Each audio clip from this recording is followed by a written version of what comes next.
मंडळी तुम्हाला तलाव बघायचा का? तलाव पहिल्या पावसात भरलेला हा बघा. नमस्कार मंडळी, मी संदेश आपल्या सगळ्यांचं मनपूर्वक स्वागत करतो आणखीन एका कोकणातल्या व्हिडिओमध्ये. हा व्हिडिओ थोडासा वेगळा आहे. आज आहे तारीख 22 आणि 22 तारखेला पडलेला कोकणातला पाऊस. आमच्या रत्नागिरी जिल्ह्यात तर भरपूर पाऊस पडला. आत्ता संध्याकाळचे वाजले 4:30 आणि मी आहे मुंबई गोवा हायवेवरती केरशत चेकनाका चेकपोस्टच्या थोडंसं अगोदर. आता इकडे बघा, हे हॉटेल सूरज वगैरे आहे, सूरज धाबा आहे, भागीरथी लॉज आहे. आणि इथे बघा, खरं तर मुंबई गोवा हायवेच्या इंजिनियरना 21 तोफांची सलामी द्यायला पाहिजे. कारण हे बघा, पाऊस थोडासाच पडला, पहिलाच दिवस आहे आणि गाड्या बघा. हा आहे आमचा मुंबई गोवा हायवे. गेली 17 ते 18 वर्ष पूर्ण होत नाही. आणि हे बघा, पूर्ण पहिल्या पावसाची मजा बघा कशी घेतात. हे असं पाणी साचलंय. आता इथे कुठलं तरी मोरी वगैरे हवी होती, थोडंसं गटार हवं होतं, पण तिथे पाण्याचा निचरा होण्यासाठी अजून काहीच नाही आहे. बघा, याने प्रॉपर रस्ता पण दिसत नाही आहे. जर गाडी वेगाने आली आणि आवर्ता नाही आली तर इथे मोठं ॲक्सिडेंट घडू शकतं. गेल्या 2-3 दिवसापूर्वी इथेच एक ॲक्सिडेंट देखील झालं होतं. आता बघा, हे अशा जोरात कार येतात आणि पूर्णपणे पाणी आहे. हे बघा, याने पूर्णपणे गाड्यांची वाट लागणार आहे. बघा, पूर्ण हा असा खोलगट भाग आहे. रस्ता ज्याने कोणी बनवला त्याला 21 तोफांची सलामी. कारण काय आहे, आम्ही दरवेळी अशा वेगवेगळ्या पोस्ट बघतो की मुंबई गोवा हायवेच्या इंजिनियर्सना सोडून इंजिनियर्स डेच्या सगळ्या इंजिनियर्सना हार्दिक शुभेच्छा. तसंच खरंच आहे. कारण बघा, कुठलंही नियोजन न करता ह्या पाण्याचा आपल्याला इथे साठा पाहायला मिळतं. पहिलाच दिवस आहे मित्रांनो. विचार करा, इथे जर व्यवस्थित नियोजन केलं गेलं नाही तर बघा, हे सगळं असं दृश्य तुम्हाला पाहायला मिळेल. आता जाता जाता वाटेमध्ये दिसलं म्हणून म्हटलं तुम्हाला ही खरी बाजू दाखवावी. इथे पाणी प्रचंड भरलं आणि पाण्याचा निचराच होत नाहीये. हे बघा, ही गाडी मारुती 800 बघा. हा मुंबई गोवा राष्ट्रीय महामार्ग आहे, NH66. दरवर्षीचं हे असंच असतं असं म्हणतात ते दादा गेले ते. आता ही बघूया, ही गाड्या इथून येतात जात आहेत. बघा, पाण्याची लेवल बघा, पूर्ण ह्या कठड्याला टेकायला आलाय.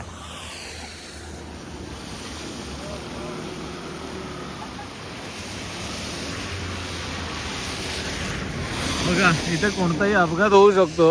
आता थोडासाच पाऊस पडला असं म्हणूया आपण. जर खरंच मोठा पाऊस आला तर काय अवस्था होईल कोणास ठाऊक. वेगवेगळ्या बसेस गाड्या इथून जातात. आणि हे केरशत टोल नाका जो आहे तिथे त्याच्यावर, अरे बापरे, आपल्या सह्याद्री शिक्षण संस्थेची बस गेली, लहान मुलं होती. होय, आपल्या गावातले मंडळी गेले पुढे. या बाजूला तसं काहीच अजूनपर्यंत पाहिलं नाही. मी तुरळपासून इकडे प्रवास केला, पण इकडे केरशतच्या बाजूलाच हा असा प्रॉब्लेम आहे. मंडळी, तुमचं मत काय यावर नक्कीच मांडा. कारण हे पाणी किंवा पाण्याची निचरा झाला पाहिजे, अथवा इथे परत एकदा कुठला तरी मोठा ॲक्सिडेंट होण्याचा संभव आहे.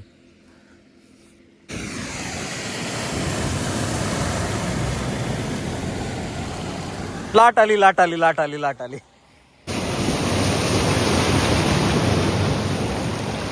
हे बघा, पूर्ण कठड्याला पाणी पोचतंय.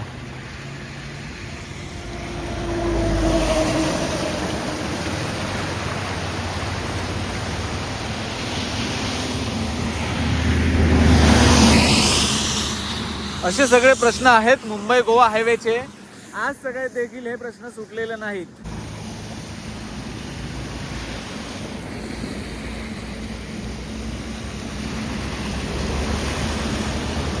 या कठड्याला पाणी लागलंय.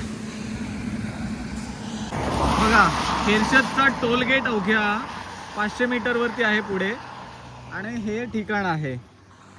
तर संबंधित कोणी प्रशासनातून असेल तर हे लोकांना त्रास होतोय, तर त्याचं निरसन व्हावं, बस एवढीच प्रशासनाकडे विनंती करेन.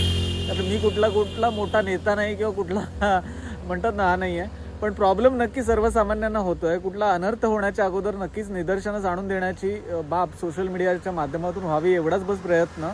सो कोणी संबंधित लोक असतील, प्रशासन असेल तर यांनी या प्रश्नाकडे लक्ष द्यावं. कारण पावसाळ्याचा पहिला दिवस आहे असं म्हटलं तरी काय वाकट असणार नाही, पण पाऊस अजून यायचा आहे. सो प्लीज रिक्वेस्ट असेल की हे काही पाण्याचा निचरा नाही होत आहे तर त्याचं नियोजन व्यवस्थित करावं. मंडळी, तुम्हाला यावर काय वाटतं आवर्जून कमेंट करून सांगा. हे बघा, बापरे, हे तर दोघे जण जोरात गेले. म्हणजे अंदाज येत नाही की किती खोलगट आहे, त्याच्यामुळे पाणी सर्रास उडतंय. पूर्ण गाडीच्या आतमध्ये पण गेलं असेल त्यांच्या पाणी. काही मंडळी आहेत, जाणकार मंडळी आहेत, रेग्युलर जातात, त्यांना माहिती आहे. मंडळी, तुम्ही मुंबई गोवा हायवेवरती खेरशेद या ठिकाणी जर तुम्ही प्रवास करत असाल तर या ठिकाणावरती नक्कीच लक्ष द्या, जेणेकरून कुठलाही ॲक्सिडेंट होता कामा नये आणि तुमचाच प्रवास सुरक्षित व्हावा. इथे आल्याच्यानंतर गाडी थोडी स्लोच करा, पण पाण्यामध्ये अर्धी गाडी पूर्ण म्हणतात ना, अर्धी गाडी पूर्ण चाकं डुबतात. असो, काळजी आहे बस, एवढंच सांगेन.